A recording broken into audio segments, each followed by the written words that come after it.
Alors après notre première partie qui était réservée aussi à un sujet plus intéressant qui concernait les jeunes, comment ils peuvent parvenir à jouer un rôle pour concrétiser le rêve des héros de l'indépendance. Et nous voici maintenant dans notre deuxième partie qui va nous amener dans le vif au moins de notre sujet, celui de savoir que restait-il du rêve d'indépendance porté par les héros du 30 juin 1960. On garde le professeur Witt Moulongo qui était déjà avec nous et aussi Maître Passimbayo qui vient de nous rejoindre dans ces beaux plateaux des frères télévision. Maître, on vous dit bonjour et bienvenue. Merci. Vous pouvez bien tenir votre micro? J'ai dit merci à l'occasion de la commémoration de 66 ans d'indépendance. Encore une fois, il faut savoir faire le distinguo entre la fête de l'indépendance et la commémoration de l'indépendance. Donc voilà que moi je suis là pour la commémoration. Alors, est-ce que vous pensez que les principaux idéaux des pères de l'indépendance sont aujourd'hui matérialisés? Alors, il faut dire que c'est la question la plus difficile avec laquelle tu démarres l'émission. D'abord, il faut essayer de séquencer les idéologies et les idéaux, puisque les idéaux sont des poursuites. Ouais. Les idéologies sont, je veux dire, des faisceaux d'idées par moments fausses, comme disait le professeur Mouloumbati, mais dans un seul objectif de conduire un actus politique quelconque. Alors je disais tout de suite que il y a quelque chose que nous gardons des pères de l'indépendance, c'est l'indépendance du pays. Déjà, nous devons nous féliciter de l'avoir gardé 66 ans après. Nous avons traversé des secousses, des scissions, des sécessions, des désintégrations, etc. etc. Au point qu'à un moment donné de l'histoire, le Congo a traversé une période où il était comme sous condominium. Lorsque l'on parlait sous Laurent Désiré Kabila de l'agression rwando-burundaise, ça veut dire à un moment donné notre indépendance souveraine a souffert, mais Dieu merci, au fil des ans, nous avons fini par la garder. Et donc, quant à dire qu'il faut garder tous les idéaux, c'est pas facile. Pourquoi? Puisque je voudrais partir d'une réflexion intellectuelle de Darwin qui parle du principe de l'évolution. Alors, moi, j'ai ajouté un élément dans ma réflexion académicienne. J'ai appelé ça du darwinisme sociétal, qui est fondé sur une phrase selon laquelle, au cours de l'évolution de l'histoire, les choses changent. Aussi longtemps que la société dans laquelle nous vivons n'est pas statique, mais plutôt dynamique, en perpétuel changement et en perpétuel devenir. C'est-à-dire, il est difficile de garder la racine. Pourquoi? Puisque la racine elle-même, elle est exposée aux secousses du cours de l'évolution de l'histoire. Voilà pourquoi il est des idéaux qui doivent être continués à être poursuivis. Je prends pour exemple une phrase qui se trouve dans notre hymne national, qui dit par exemple que nous peuplerons ton sol et nous assurerons ta grandeur. N'est-ce pas un idéal? Peupler le sol du Congo, puisque c'est un pays presque inhabité.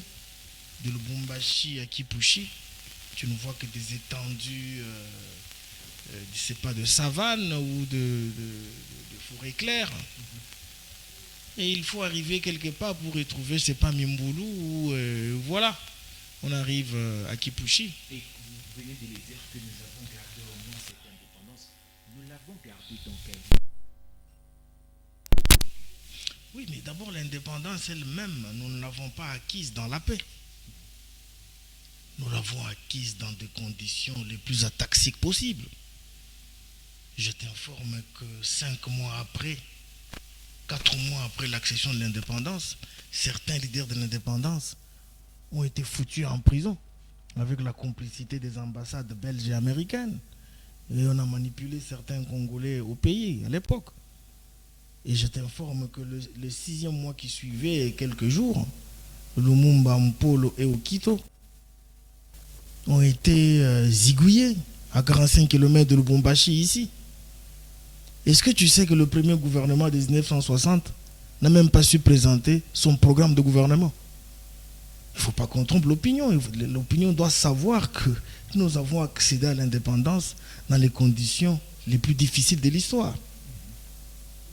Est-ce que tu sais que la loi fondamentale de 1960, qui était notre constitution, on n'a pas su l'appliquer? Je suis tenté d'exagérer dans mon expression que la loi fondamentale de 60 n'a jamais été appliquée, puisque déjà en 61, Mobutu fait son premier coup d'État. Il met en place un gouvernement dit des commissaires généraux. Et à l'occasion, les dispositions constitutionnelles sont mises au frigo et le pays était dirigé par des actes réglementaires. Jusqu'à ce que, sous Moïse Tshombe, président de la CONACO comme Premier ministre, Kasavubu convoque un conclave à Luluabourg pour élaborer une constitution dite de Luluabourg qui était une constitution fédérale. Ça veut dire qu'il ne faut pas qu'on trompe l'opinion.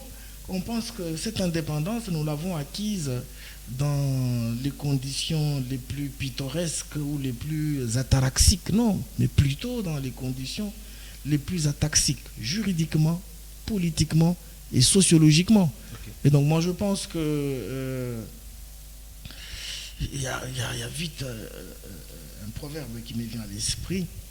Ce proverbe dit: la meilleure façon de regretter le passé, c'est de faire mieux le présent. C'est le seul jargon qui doit caractériser tous ceux qui sont venus après cette indépendance. Voyez-vous, ça veut dire on regarde dans le miroir ou dans le rétroviseur. Qu'est-ce qui n'a pas marché hier? Qu'est-ce qui nous a bloqué hier?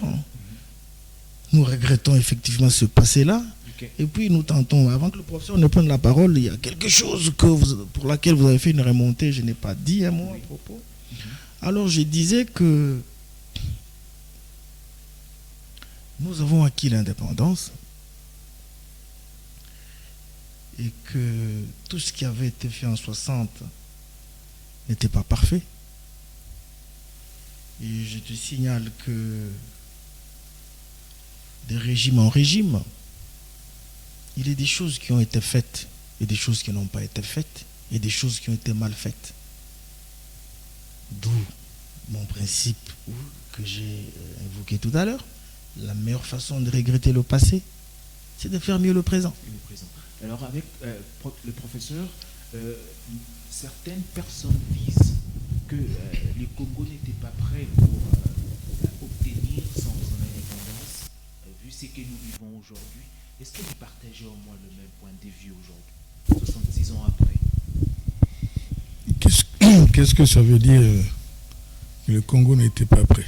En rapport avec tout ce que nous vivons aujourd'hui, les choses ne marchent presque pas. Mais si ça ne marche pas, ce n'est pas parce que le Congo n'était pas prêt, c'est parce que nous ne faisons pas bien les choses, c'est tout. Et ils étaient prêts, ceux qui sont venus nous coloniser. Et vous avez déjà accédé à leur histoire pour savoir quand est-ce qu'ils étaient prêts pour se séparer de la Hollande, pour se séparer des Allemands. Ils étaient prêts quand? Moi, je crois que c'est, comme on dit bêtement, c'est en forgeant qu'on devient forgeron. Sinon, je ne crois pas qu'il y ait quelqu'un qui soit né avec toutes les vertus de forgeron. C'est en forgeant. Ça fait combien d'années depuis que nous sommes nés? Je ne crois pas que c'est une belle formule. C'est un peu comme la formule bateau que je n'aime pas beaucoup, du genre le Congo était un scandale géologique. C'est un bonheur géologique ou bien c'est un scandale géologique? Vous faites un choix. Moi, je ne crois pas que on avait à être prêt ou à ne pas être prêt. Quand quelqu'un a besoin de son indépendance, il a besoin de son indépendance. Même dans nos familles, la manière dont nous gérons nos enfants, si si un jour un enfant considère que papa est trop injuste, ou maman est trop injuste, il privilégie beaucoup plus Mokuba ou tel ou le cadet, il vous dit je vais construire ma vie ailleurs, il va construire sa vie ailleurs. Ça ne veut pas dire qu'il ne va pas tomber, il peut tomber. Il y en a qui ont la chance d'ailleurs de continuer d'une manière linéaire, ils y arrivent. Mais il y a aussi, il faut aussi intégrer que les types peuvent se casser la figure plusieurs fois et tout le reste, mais puis après. Je vais clore cette question par l'immigration en Europe. Mm-hmm. Si vous allez en Europe aujourd'hui, vous allez tomber sur certaines personnes qui ont superbement réussi, certaines personnes congolaises, hein, oui, et qui ont quitté le pays, qui ont bien réussi. Il y en a d'autres depuis qu'ils étaient partis. Ils sont toujours dans l'éternel recommencement. Mais les jours où ils sont partis, ils ont demandé à qui s'ils étaient prêts à aller commencer l'aventure en Europe. Non, ils se sont dit, ça suffit, moi je vais tenter en Europe, je vais tenter. Il y en a même qu'on a dissuadé d'y aller justement pour dire, vous n'êtes pas prêts. Mm-hmm. Mais ils sont partis. Parmi ceux qu'on a dissuadés, il y a des gens qui ont bien réussi. Mais il y a même ceux qui sont partis bien, les enfants de tel et de tel, comme on dit. Hein, comme quelqu'un disait, les enfants des en haut, hein, hein, c'est-à-dire qui ont atterri en Europe dans des conditions superbes. Mais si vous les revoyez aujourd'hui, il faut les revoir seulement quand ils viennent vous visiter en vacances. Il ne faut pas aller les voir dans leur fief. Alors, professeur, vous avez parlé au moins de ces scandales géologiques. Bon, vous ne voulez pas parler dans ces sens-là. Vous voulez parler du bonheur géologique. Et en parlant de la géologie de la RDC, on voit au moins ces ressources naturelles. Est-ce que 66 ans après aujourd'hui, ces ressources naturelles profitent-elles à la population congolaise?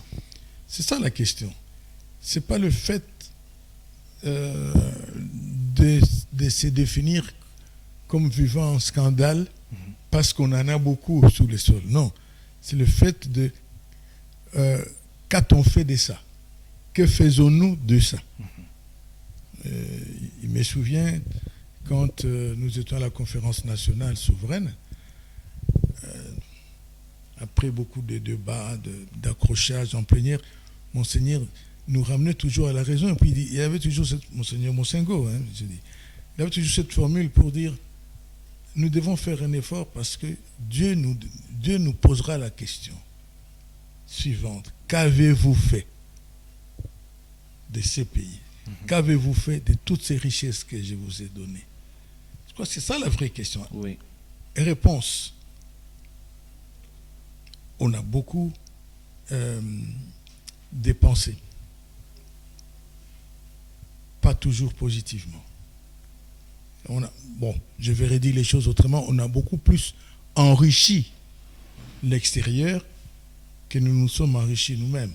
Quand je dis nous-mêmes, je fais allusion à la population. Je ne fais pas allusion à ceux qui enrichissent les autres et qui s'enrichissent en même temps.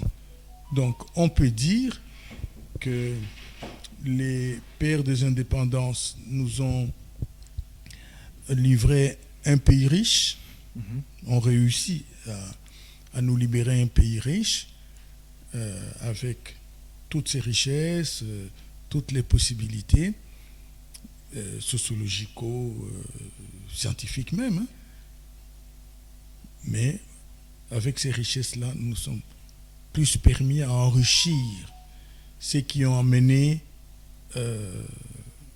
les liquides, ceux qui ont amené les finances. On leur a permis de s'enrichir au maximum, pendant que, en revanche, nous nous appauvrissions le propriétaire, les propriétaires terriens. On les a beaucoup appauvris. Quand je suis même ce qui se passe dans beaucoup de provinces et de comment je peux dire ça, de quartiers et tout le reste, quand je vois comment on délocalise les propriétaires de leurs terres. Parce que sur leur sol, il y a des choses qui intéressent ceux qui viennent d'ailleurs. On ne prend même pas soin de dire, d'accord, vous allez en profiter, mais patientez. Qu'on prenne des dispositions techniques pour que les propriétaires soient relogés autrement, ailleurs et tout ça. Non, on dit simplement tout d'ego, vous avez 3 jours, vous avez 20 jours et tout ça. Allez. Donc. Alors à qui le problème pour la bonne gestion des ressources naturelles, pour que les Congolais puissent au moins profiter pleinement de ces ressources naturelles plutôt. Aujourd'hui, le problème peut un peu l'attribuer à qui? Les colonisateurs, à nos héros. Non, il faut arrêter l'histoire des colonisateurs. Vous savez, cette histoire des colonisateurs nous poursuit jusque maintenant. Tout celui qui vous a précédé reste éternellement l'écueil pour vous. Non, les colonisateurs, ils ont fait ce qu'ils pouvaient faire. Et encore qu'ils nous ont laissé aussi de bonnes écoles. Quand je regarde les lycées de Twendélé ici, vous savez combien de fois Twendélé est tombé en désuétude alors que nous étions là. Quand je regarde les Athénées, la Katouba, Athénées, ça a formé des gens extraordinaires qui sont allés même ailleurs. Bon, je crois que ce n'est plus décent. Ce n'est plus décent, c'est plutôt indécent de continuer à rappeler toujours le colonisateur par-ci, colonisateur par-là. Il y a quelqu'un qui me faisait rire. Il utilisait les termes de notre lait. Il ne faut pas toujours qu'on continue colonisateur, notre lait. Non. Je crois que nous devons nous sentir responsables et nous reconnaître responsables. Quand je dis nous, ça ne veut pas dire que parmi nous, il n'y a pas de gens qui ont tenté des choses. Non, nous parlons de nous tous. Oui. Nous engageons le pays, notre nation, nous tous. En termes généraux, nous n'avons pas fait suffisamment ce qu'il fallait faire et qui aurait dû faire la fierté de perdre nos indépendances. Mais bon, les siècles existent. Il a existé pour ceux qui nous ont quittés, il a existé pour nous qui sommes encore là, qui allons partir demain. Il va exister pour nos enfants que je vois ici. Le plus important, c'est la conscience. C'est prendre la conscience qu'on n'a pas bien fait. Et nous devons faire un effort pour repenser les choses autrement. Merci beaucoup. Mais quels sont les défis qui continuent aujourd'hui de freiner le développement de la RDC 66 ans après? Bien, mais avant que je ne revienne au développement, je voudrais quand même rendre hommage au professeur dans son propos de tout à l'heure.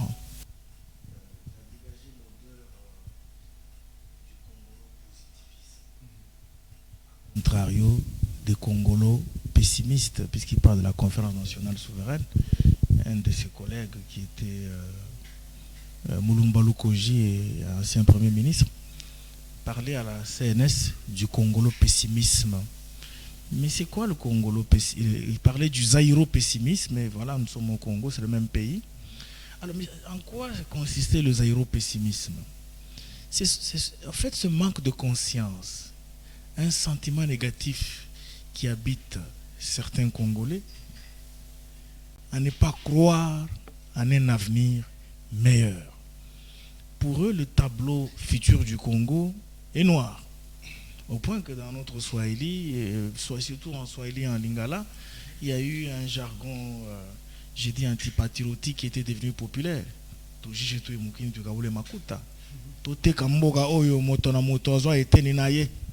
Tu vois un peu, c'est des discours congolo-pessimistes. Sans vous couper, maître. Sauf que quand on dit ça, on ne précise pas. Oui. Votre partie, vous allez la poser où? C'est juste cette parenthèse. Voilà. Non, ne pensez-vous pas que peut-être c'est par rapport à tout ce que nous traversons aujourd'hui, des situations au moins compliquées, ainsi de suite, et on s'est dit, bon, à quoi sert avoir un grand pays? Mais maître ne dit pas qu'on n'a pas compris les raisons pour lesquelles. Non, il dit, mais est-ce que ça nous autorise à être, pour reprendre son terme, congolo pessimiste, éternellement congolo pessimiste?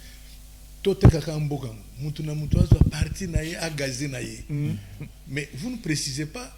En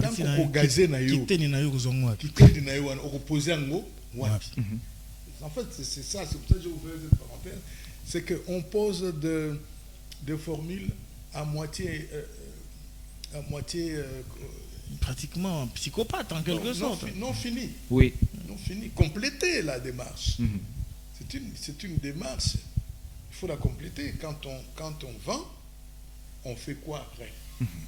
Alors, maître, les défis qui nous empêchent aujourd'hui de ne pas être développés. Puisque nous en parlons à bâton rompu. Mais j'ai dit toujours, avant que je ne vienne aux défis, oui, le morceau de questions que vous avez posé au professeur était d'une importance capitale. Oui.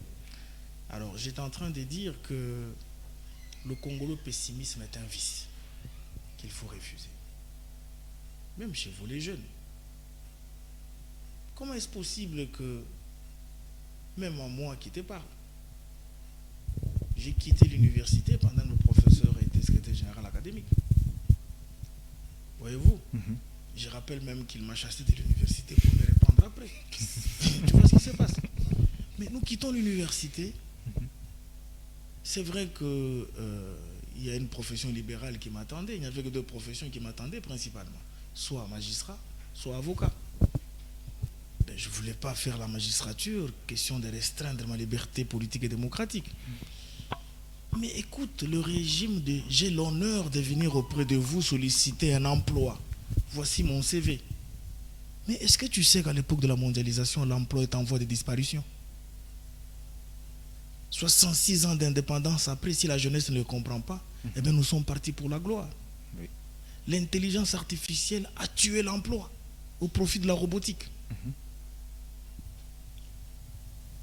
Je vais te scandaliser en disant que la prostitution est fiscalisable et parafiscalisable en Occident.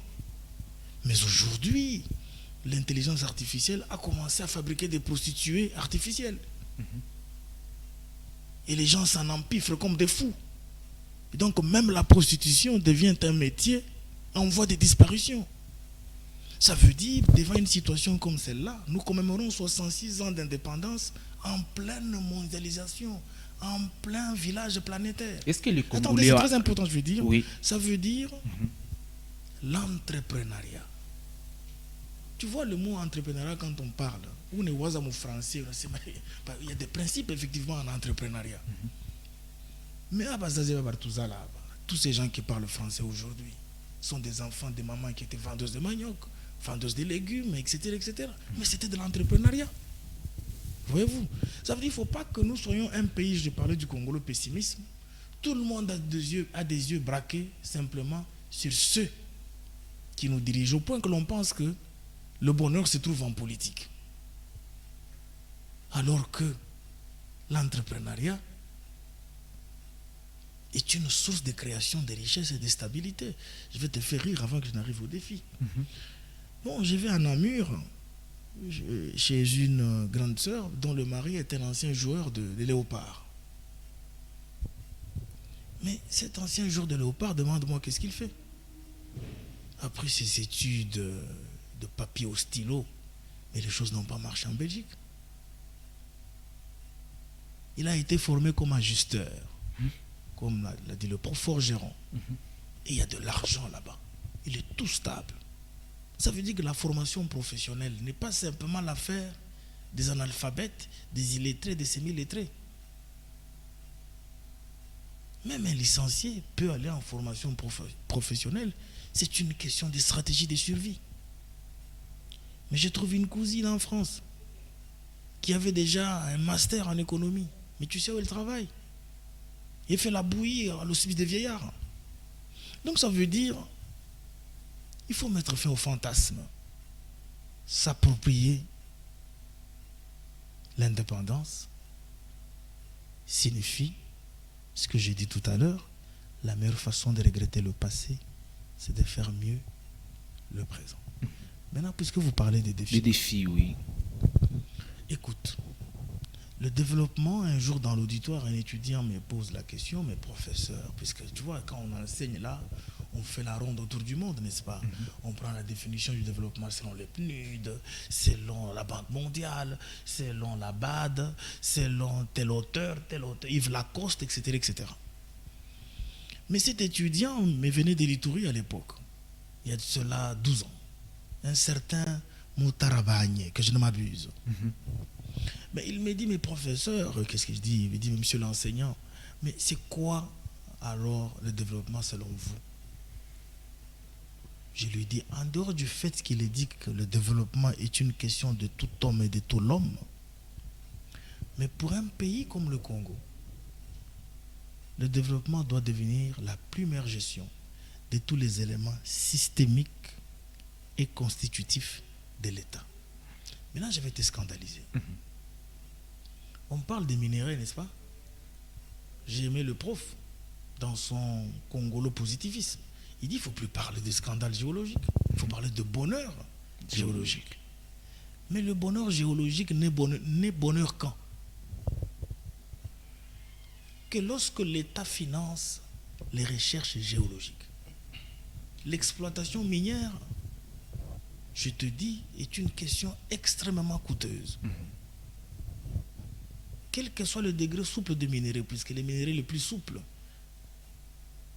c'est le diamant et l'or. Oui. Même alors, ils doivent être exposés à des études de prospection géologique pour rendre cette fois-là les gisements miniers quantifiables et finançables. Et le Congo, il n'y a que 3 ans que nous avons conclu des conventions avec Excalibur pour démarrer la prospection géologique de nos richesses partout au pays. Mais ça faisait déjà 50 ans au moins. Du Zaïre au Congo, nous n'avons pas financé nos recherches géologiques. L'on s'est mis simplement à crier scandale géologique.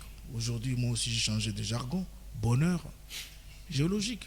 Puisque j'ai revu Yero Abdoulaye Ndombassi pendant que le Congo est agressé à la tribune des Nations Unies sur une question aussi importante, pendant qu'on coupait les têtes, on a enterré les femmes vives, etc., etc.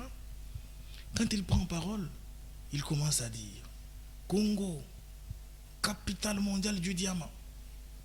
Congo, capitale mondiale, je ne sais pas, du cobalt. Congo, scandale géologique. Pour rejoindre le prof, c'est que Yero Abdoulaye Ndombassi avait tenu au sommet de la diplomatie mondiale un discours scandaleux, pour dire de scandale géologique, au lieu de tenir un discours de bonheur géologique. Puisque quand il s'agit du bonheur, on travaille sur son abondance. C'est ainsi que je dis, en dernier lieu, pour te faire mal, vous connaissez une société qu'on appelle Kamoa. Cette société a dépensé plus de 180 millions, de 118 millions de dollars pour des prospections géologiques sur un sol qui avait été abandonné par la Gécamine. Voyez-vous? Cette société se rend sur place. Elle finance les sondages géologiques. Aujourd'hui, pendant que je te parle, elle se trouve sur un gisement de 40 ans. Et dans ces gisements de 40 ans, l'État n'a que principalement 20%. Sans compter effectivement la gymnastique fiscale et parafiscale. J'apprends que la Gécamine se lance maintenant dans une campagne de récupération de son droit des cités. Mais trop tard. Tu comprends le développement? Qu'est-ce? On ne parle pas du développement, non. Oui. Le développement, je t'ai dit que c'est la première gestion de tous les éléments systémiques et constitutifs de l'État.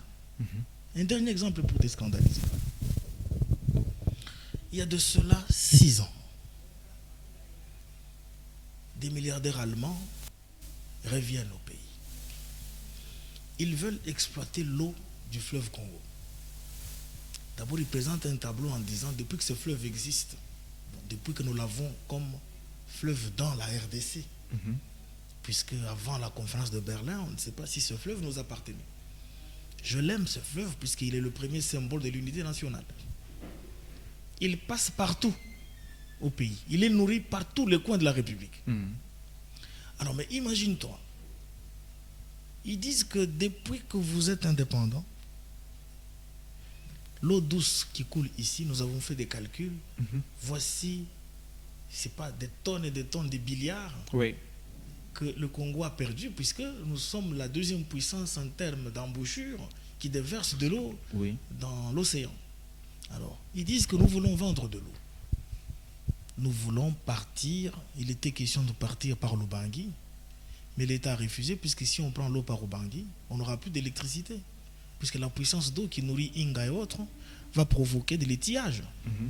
Voyez-vous, ils disent, nous pouvons, alors on leur a dit, il faut prendre l'eau par la source, par l'embouchure, puisqu'à l'embouchure, on ne paie rien.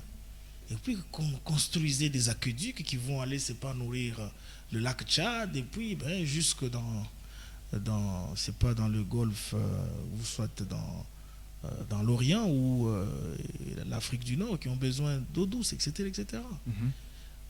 Et Modeste Moutinga a publié un livre intitulé, que je ne m'abuse, La République des inconscients, quelque chose comme ça, où il précise que aujourd'hui c'est la guerre des minéraux, mais demain ça sera la guerre de l'eau.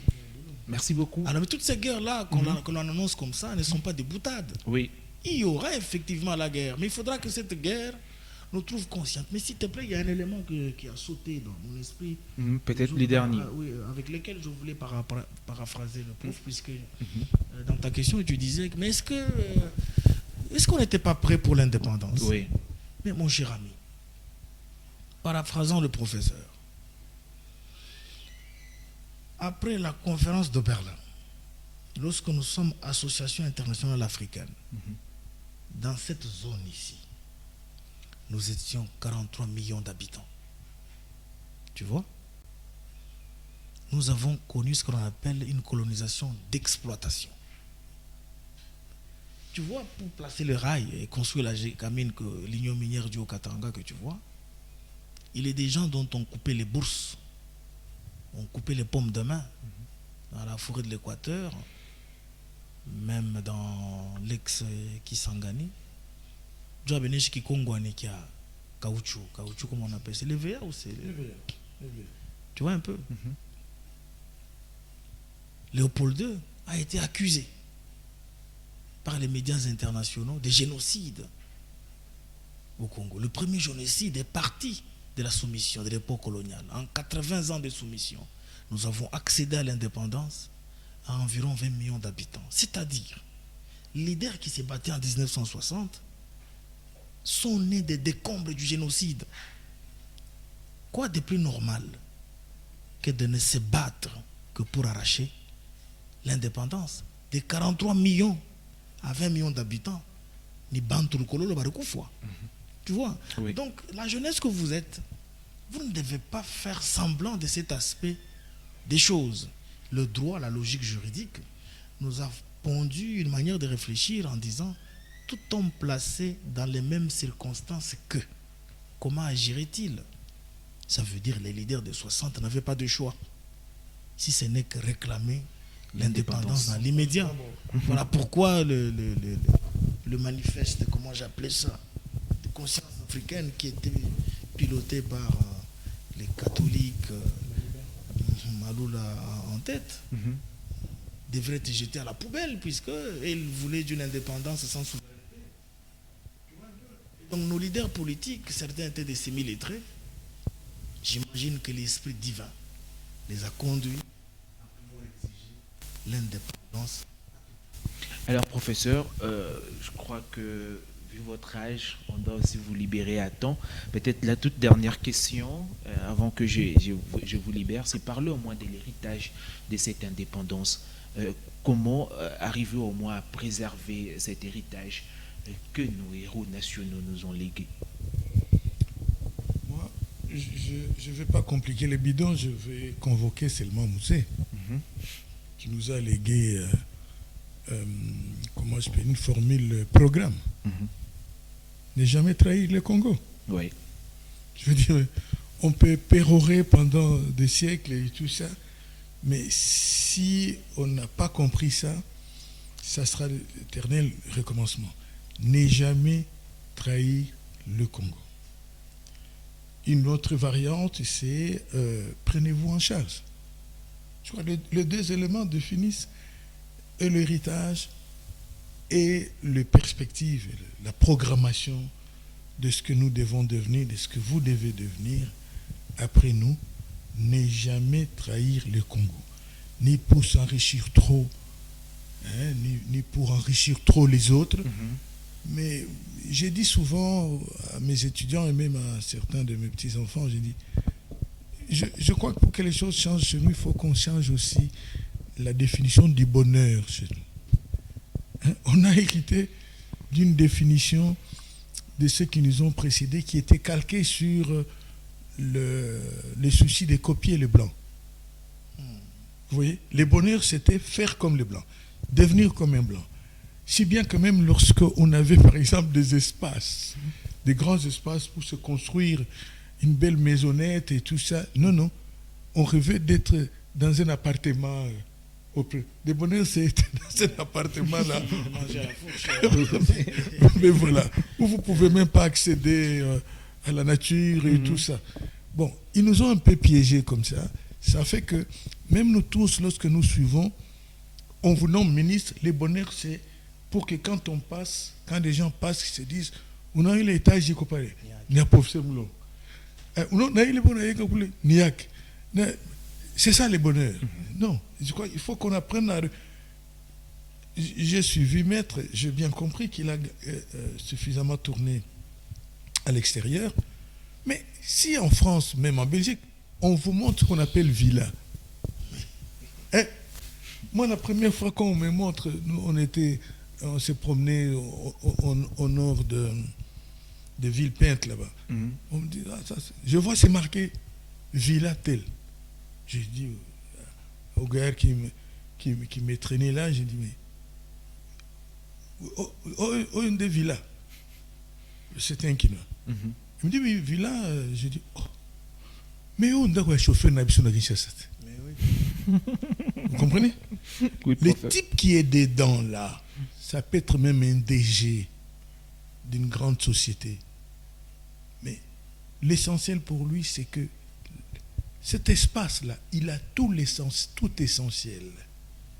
L'essentiel pour bien dormir, pour bien manger, pour bien prendre son bain, et pour bien conserver ses vivres et tout ça. Je défends ma thèse, je viens ici, je crois, 3 ans ou 4 ans, je ne sais plus, je reviens là-bas. Je vais chercher mon professeur. On m'apprend qu'il venait de prendre sa retraite. Parce que là, ça ne badine pas, quand c'est arrivé. Et on me donne son adresse et tout ça. J'ai ces souvenirs-là jusque maintenant. Je suis les coordonnées, les orientations, je le trouve. J'entre. Mais c'est la Roissy. Ce sont les maisons là, les modèles Onel. Oui.